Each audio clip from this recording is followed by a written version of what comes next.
100%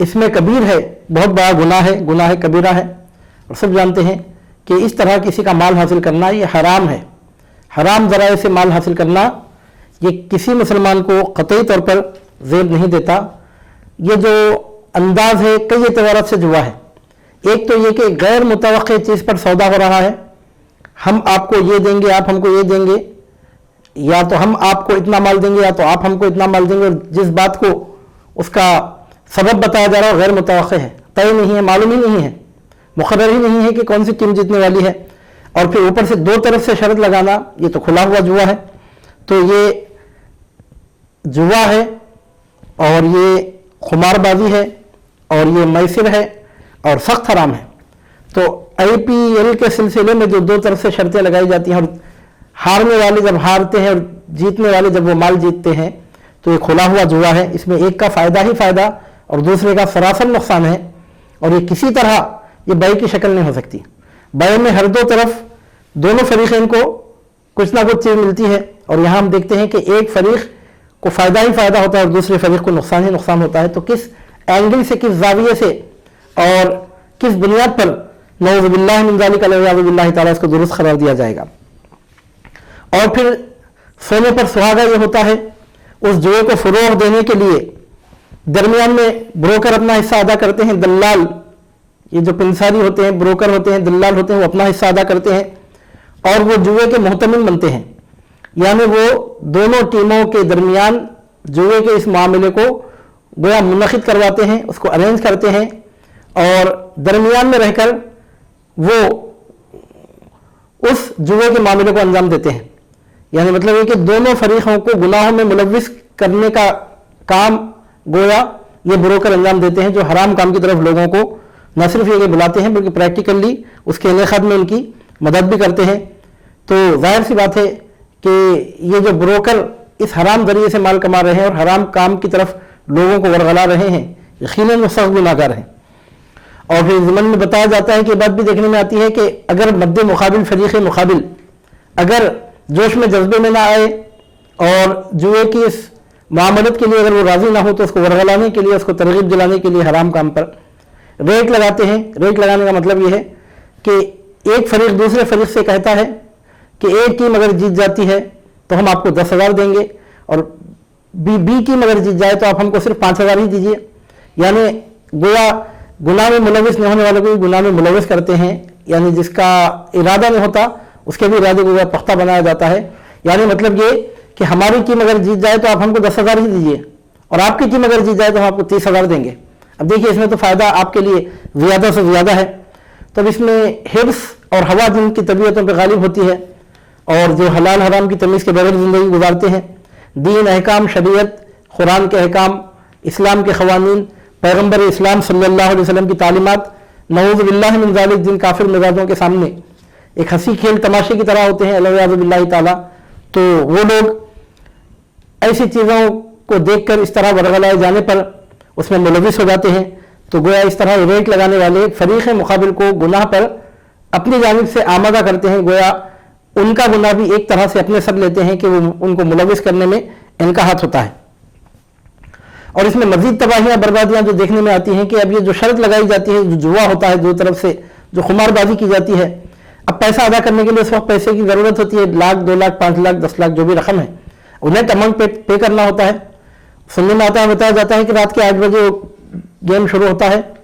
اور 4 گھنٹے کے بعد ختم ہو جاتا ہے، اور فریق مقابل کو مال دینے کے لیے مال تیار ہونا پڑتا ہے اس وقت۔ تو ظاہر سی بات ہے کہ اس وقت نیٹ اماؤنٹ کی ضرورت پڑتی ہے، اس میں سہولت سے ادا کرنے کی بھی کوئی شکل گنجائش عام طور پہ نہیں ہوتی۔ تو مال حاصل کرنے کے لیے لوگ کیا کرتے ہیں، اپنے گھر گروی رکھ کر قرض لیتے ہیں، سود پر قرض لیتے ہیں۔ نعوذ باللہ من ذالک، جوا کیا کم حرام تھا کہ اس میں سود کی حرمت بھی پھر شامل ہو گئی۔ آدمی کو کھانے کے لیے کھانا، پہننے کے لیے کپڑا، رہنے کے لیے مکان، یہ بنیادی ضروریات میں شامل ہیں۔ آپ پوچھیے ان لوگوں سے جو کرائے کے گھروں میں رہتے ہیں کہ کس طرح دیکھتے ہی دیکھتے 1 مہینہ گزر جاتا ہے اور کرایہ ادا کرنا پڑتا ہے۔ تو اللہ تعالیٰ کی نعمتوں کے ساتھ اس طرح کفران نعمت کا معاملہ کرنا، اللہ تعالیٰ کی نعمتوں کو وہ عملی طور پر اس طرح سے جھٹلانا، کون عقل مند اس کو صحیح کہہ سکتا ہے اور کون سمجھدار اس کو درست قرار دے سکتا ہے؟ گھر گروی رکھ کے قرض لیتے ہیں، اور آپ مجھے بتائیے کہ اگر وہ سود پر سود چڑھتا ہے اور اگر گھر چھڑا نہ سکے تو اپنے بال بچوں کا اس میں کتنا بڑا نقصان کیا جا رہا ہے۔ اللہ رب العزت نے جن کی تربیت، جن کی کفالت آپ کے ذمے کی ہے، جن کی پرورش آپ کے ذمے ہے، آپ ان کے ساتھ اس طرح کی بے رحم کا معاملہ کر رہے ہیں کہ ان بیچاروں کے سروں پر سے چھت چھین کے لے جا کر جوئے میں لگا رہے ہیں، اور اس طرح اب اللہ تعالیٰ کی دی ہوئی نعمت کو گویا آپ عملی طور پہ چھٹلا رہے ہیں، تو کس طرح یہ بات درست ہو سکتی ہے؟ غیر ضروری طور پر گھر گروی لگ کر قرض لینا یہ نہایت سخت نامناسب بات ہے۔ ویسے ایک بات تمام مسلمانوں کو معلوم ہونا چاہیے کہ غیر ضروری طور پر قرض لینے سے اسلام میں رکنے کی تعلیم ہے۔ جب تک ضرورت شدیدہ لاحق نہ ہو اس وقت تک قرض لینا نہیں چاہیے، کیونکہ آدمی کو کیا معلوم کہ اس کی موت کب آنے والی ہے۔ اگر آپ نے بغیر ضرورت کے اور بے مقصد کے اگر قرض لے لیا اور ادا کرنے سے پہلے اگر موت واقع ہو گئی، نعوذ باللہ من ذالک، اگر وقت آخر آ گیا اور اگر قرضہ ادا نہ کر پائے تو آپ بتائیے کہ اس پر کتنی بڑی پکڑ ہے حقوق العباد کی۔ روایتوں سے ثابت ہوتا ہے کہ حضور نبی کریم صلی اللہ علیہ وسلم کے سامنے بعض ایسے جنازے لائے گئے جن پر قرض تھا، تو سرکار پاک صلی اللہ علیہ وسلم نے نماز جنازہ پڑھنے سے انکار کر دیا، یہاں تک کہ کسی نے اپنے ذمے لے کر وعدہ کیا کہ ان کا قرض میں ادا کروں گا، تب کہیں جا کے حضور نبی کریم صلی اللہ علیہ وسلم نے نماز جنازہ ادا فرمائی۔ قرض جو ضرورت کے تحت لیا جاتا ہے، مجبوری میں لیا جاتا ہے، ادا کرنے کی پوری نیت کے ساتھ لیا جاتا ہے، وہ الگ معاملہ ہے۔ بعض لوگوں کی عادت یہ ہوتی ہے کہ وہ قرض لیتے وقت اس نیت سے لیتے ہیں کہ ادا کرنا ہی نہیں ہے، ان کی پہلے سے نیت یہ ہوتی ہے، تو یہ تو حقوق العباد کی بہت بڑی پکڑ میں اپنے آپ کو پھنسانے کے برابر ہے۔ یہ بات تو حضور نبی کریم صلی اللہ علیہ وسلم نے تو ایسے جنازوں پر نماز پڑھنے کو بھی اس وقت تک گوارا نہیں فرمایا جب تک کہ میت کے ورثاء یا دوسرے کوئی لوگ اپنے ذمے ان کا قرض جب تک نہ لے لیے، جب تک اپنے ذمے لینے کی بات نہیں کہ اس وقت تک حضور نبی کریم صلی اللہ علیہ وسلم نے ان کی نماز جنازہ بھی نہیں پڑھائی۔ تو اسے معلوم ہوتا ہے کہ غیر ضروری طور پر قرض لینا، اور وہ بھی قرض بھی کس کے لیے؟ سود کے لیے، سود پر قرض لینا، اور قرض بھی کس کام کے لیے؟ جوئے کے لیے قرض لینا، یہ تو گناہ پر گناہ، حرام پر حرام، بدکاری پر بدکاری، لعنت پر لعنت کا عمل ہے، العیاذ باللہ تعالی۔